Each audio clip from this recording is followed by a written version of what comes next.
Picoty Solaire, expert en solutions photovoltaïques pour un avenir durable. Et Akena, la reine des vérandas et des pergolas, vous présente Sud Radio, la planète demain, Christophe Debien.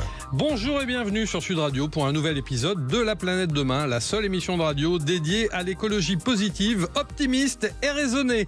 Alors aujourd'hui, nous avons le plaisir de recevoir dans les studios de Sud Radio deux acteurs de la transition écologique. J'ai nommé Michel Roqueplan, coprésident de la commission intelligence artificielle de la SBA et fondateur de la société Omensia. Et puis on a aussi Patricia Kastrup, CIO de la société Dengo Europe, une marque de chocolat ou de cacao bien sûr, à fort impact social et environnemental. Bonjour à tous les deux. Bonjour. Alors que les campagnes de sensibilisation et les dispositifs tarifaires peinent à transformer durablement les comportements des Français en matière d'économie d'énergie, cher Michel Roqueplan, vous avez décidé de lancer et de présenter Jopop, une solution inédite d'intelligence artificielle appliquée au logement. Alors, il s'agit d'un véritable majordome énergétique qui aide l'usager à consommer de façon plus économe son énergie, sans pour autant renoncer à son confort. Michel, pouvez-vous nous présenter la société Omensia, s'il vous plaît ? Eh bien, moi, j'ai fait tout mon parcours dans le bâtiment. Je suis intervenu dans le secteur tertiaire et dans le secteur commercial, mais depuis maintenant une quinzaine d'années, je me suis spécialisé sur le logement. Omensia est né de la conviction que la transition digitale et le recours aux technologies de l'intelligence artificielle étaient des leviers de performance énergétique importants. Et à l'heure où le secteur du bâtiment est un poids lourd de la consommation énergétique française, puisqu'il pèse 43% à lui seul devant le transport 34% et l'industrie 19%, il est effectivement essentiel de pouvoir réussir cette transition énergétique. En fait, dans les 43%, 28% sont le poids du logement dans cette consommation énergétique, et on s'aperçoit aujourd'hui que effectivement les campagnes de sensibilisation sont un petit peu à la peine pour arriver à modifier les comportements des Français. Donc au niveau d'Omensia, nous avons une feuille de route qui est simple, 3 piliers pour développer notre action. D'abord, la recherche et développement pour des solutions dédiées au logement et aux économies d'énergie dans le logement. On a également une activité sur le conseil et l'audit pour les entreprises de bâtiments qui veulent intégrer l'IA dans leur processus afin de baisser leur empreinte carbone. Et on a également une activité pour la formation au niveau de l'IA, puisqu'aujourd'hui, il y a une grosse demande. Alors, vous avez créé Jopop. J'espère que c'est comme ça qu'on le prononce. C'est ça. Mais qu'est-ce que c'est précisément ?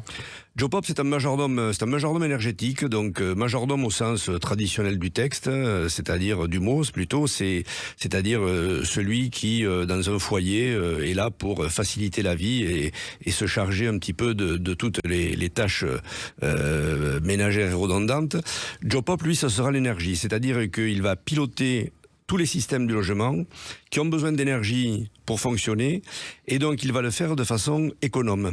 C'est une solution transversale. Les usages dans le logement qui ont recours à l'électricité, c'est pas difficile, il y en a 5. Il y a le chauffage, la climatisation, le renouvellement d'air, la production de chaudes sanitaires et l'électricité générale qui comprend l'éclairage et l'électroménager. Donc tous ces usages aujourd'hui sont pilotés par Jopop. Jopop va apprendre des comportements de l'usager et va bien évidemment proposer des solutions pour gérer l'ensemble de ces usages. En fait, on s'aperçoit qu'aujourd'hui, dans toutes les solutions qui sont mises en place sur le marché, sont des solutions de monitoring, tout transfère la charge à l'usager. C'est-à-dire qu'il est bombardé de pas mal d'informations avec diverses applications, mais si effectivement il n'agit pas, toutes ces informations restent lettres mortes.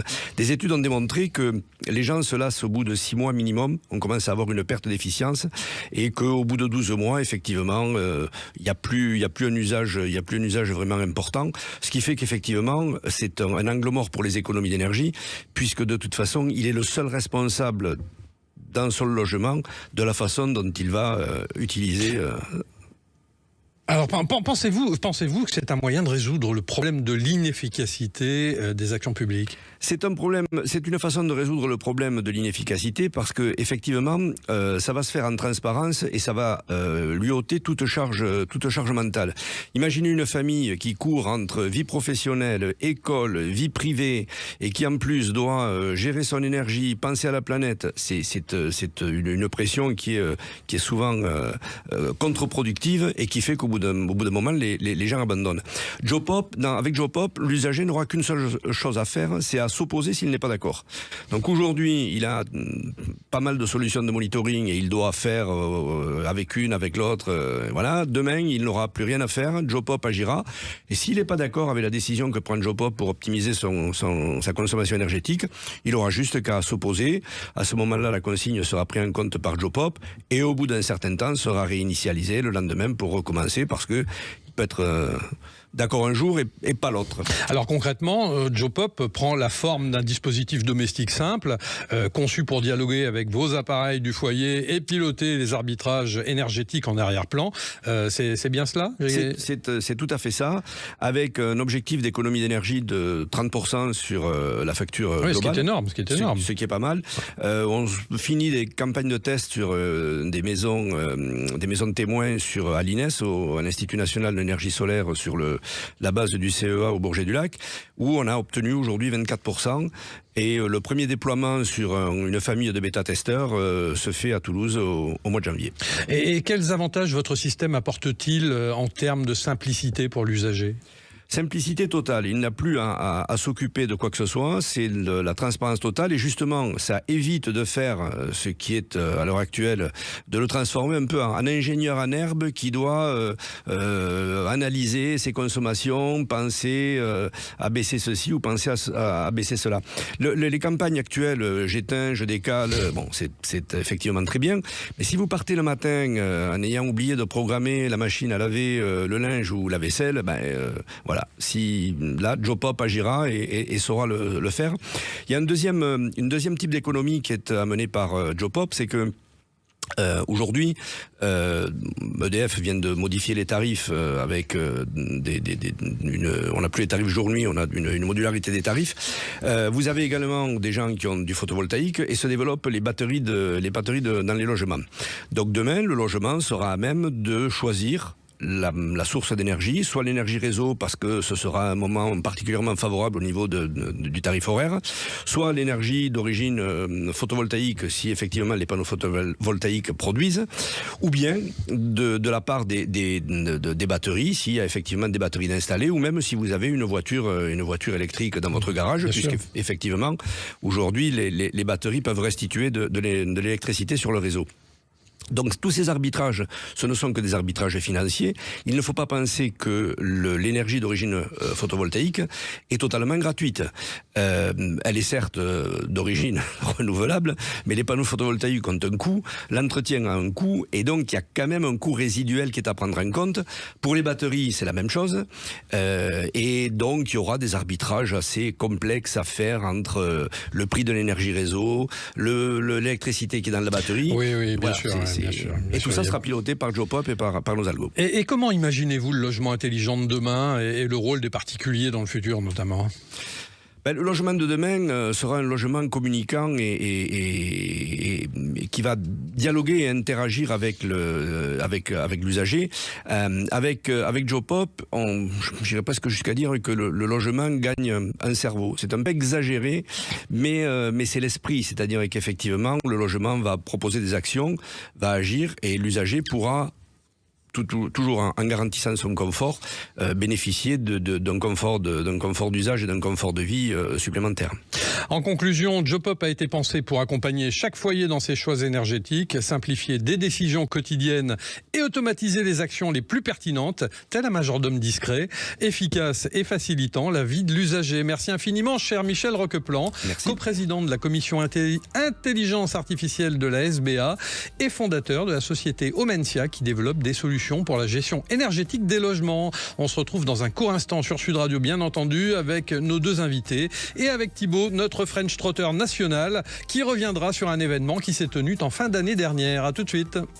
Picotis Solaire, expert en solutions photovoltaïques pour un avenir durable. Et Akena, la reine des vérandas et des pergolas, vous présente Sud Radio, la planète demain, Christophe Debiens. Nous sommes de retour dans les studios de Sud Radio, la planète demain, en compagnie de nos deux invités du jour et bien sûr de Thibaut, notre French Trotter national, comme je le disais à l'instant, qui revient lui sur un événement qui s'est tenu en fin d'année dernière, n'est-ce pas Thibaut ? C'est ça Christophe, je vais vous parler du salon de la biodiversité et du génie écologique qui s'est tenu à Paris en novembre dernier dans le cadre du salon des maires, un format qui permet une vraie proximité entre acteurs des territoires, pour favoriser les échanges d'expériences ainsi que les collaborations autour des enjeux environnementaux.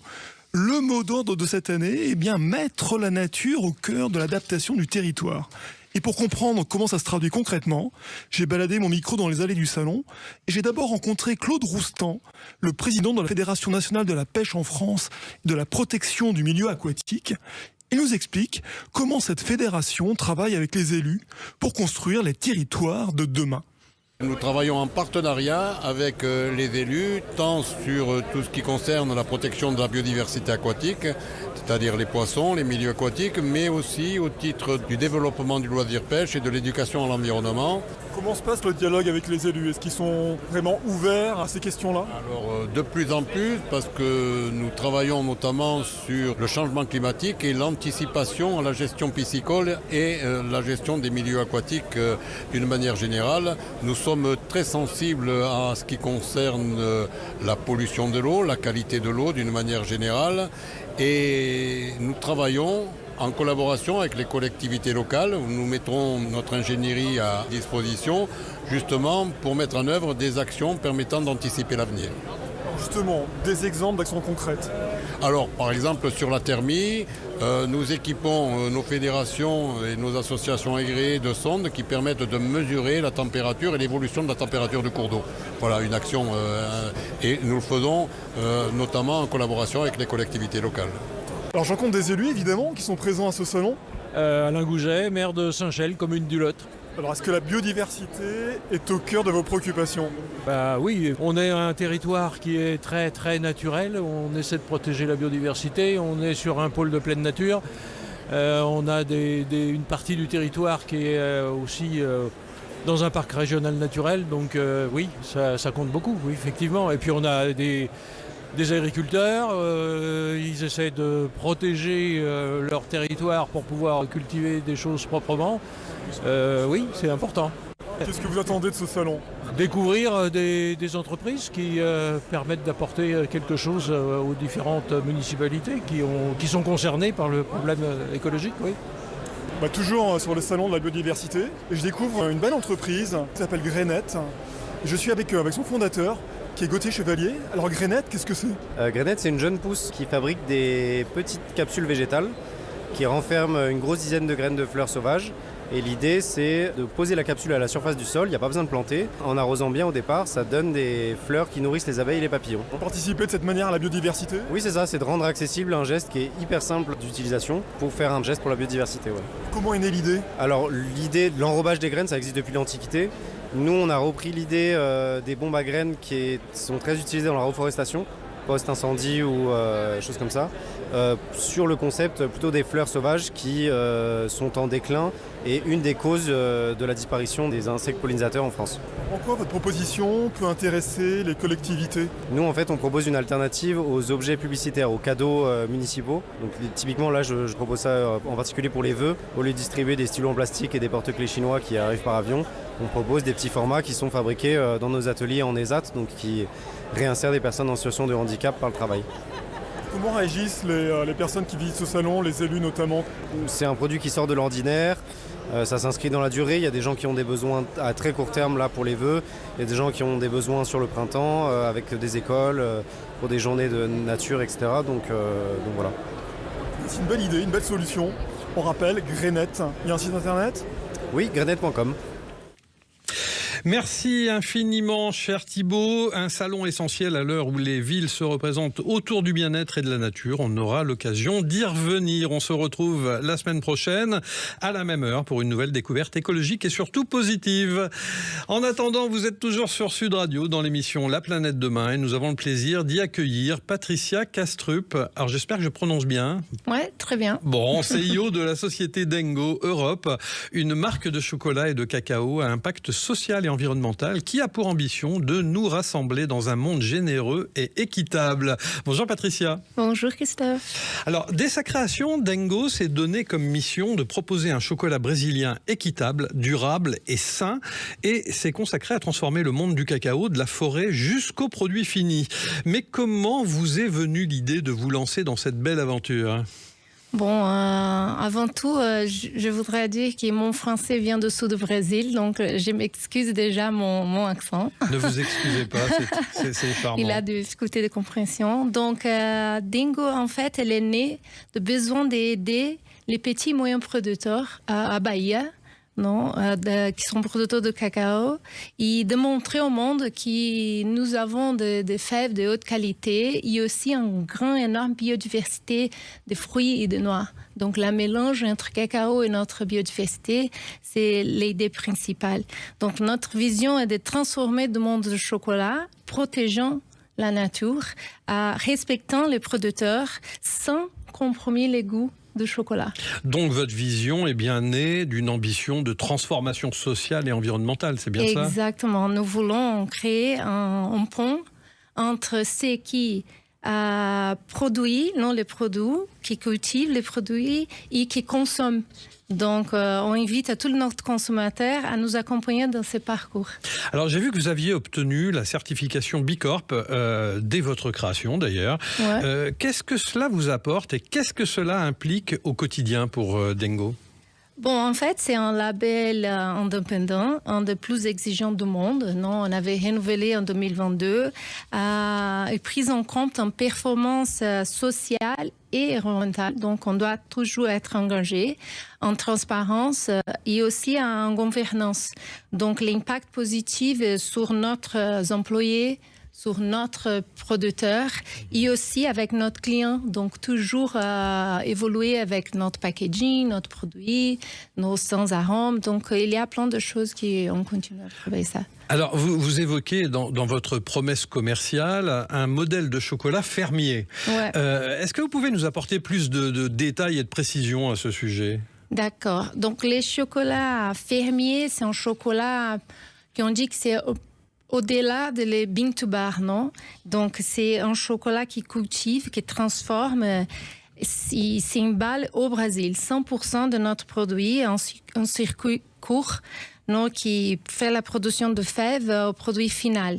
Donc, des valeurs ajoutées, est-ce qu'on voudrait trouver un produit de haute qualité avec des producteurs qui travaillent chez nous, Et aussi, une chose très importante, c'est qu'on a justice économique chez notre producteur. Donc, on paye de plus que le marché. On fait un prime pour la qualité de chaque fève. Et quelle est l'importance de la cabruca brésilienne dans le développement de votre culture du cacao ? Alors, je rappelle juste pour nos auditeurs que la cabruca est un système de culture du cacao à l'ombre, notamment des différents arbres de la forêt atlantique. Donc, qu'est-ce que cela apporte en plus ? Bon, la première chose, elle protège et préserve notre biodiversité. Quand on parle d'un système comme la cabruca, il y a plus de 250 espèces, des plantes et des animaux, des oiseaux par exemple, qui sont en menace d'extinction. Donc la cabruca, c'est important de respecter ça. Et aussi les stocks de carbone par hectare. Donc un système de cabruca, elle nous donne 2 fois de plus qu'une culture en plein soleil. Et vous avez une relation particulière et surtout directe avec les petits producteurs de cacao. Quelle est-elle, cette relation ? Bon, aujourd'hui, on a presque 200 petits et moyens producteurs avec nous. On fait un engagement très proche et on fait une formation entièrement gratuite avec la agroforestier. On aussi travaille avec la suivi et le soutien de la formation des enfants. Pour nous, c'est très important d'avoir un impact social. Et on a quand même en ligne directe avec chaque producteur s'il a besoin des autres aides pour continuer à se développer. Alors, vous avez également un modèle qui est 100% brésilien. Qu'est-ce que cela implique précisément ? C'est un modèle on dit qu'on essaye d'apporter les saveurs exotiques, non, des fèves de cacao de haute qualité, mais aussi, comme on avait dit, je mélange les fruits et les noix, donc on a un saveur authentique et différent, mais aussi on invite chaque consommateur qui entre dans notre boutique pour un voyage sensoriel. Donc, notre accueil, c'est aussi un accueil différent, un accueil brésilien, chaleureux, non, avec tous les environnements de notre boutique. Sur cette invitation pour... Alors, selon vous, justement, les consommateurs français et plus largement européens, quelle perception du chocolat brésilien ont-ils ? En fait, ils sont vraiment apprécient beaucoup les chocolats. Les mélanges, au premier moment, les mélanges entre le fruit et le chocolat sont un peu bizarres quand on présente. Mais après qu'ils goûtent les chocolats, par exemple, un chocolat avec le citron, la tapioca ou le cupuaçu, la banane, c'est déjà une chose qui amène un saveur différent. Donc, au premier moment, c'est bizarre, mais après...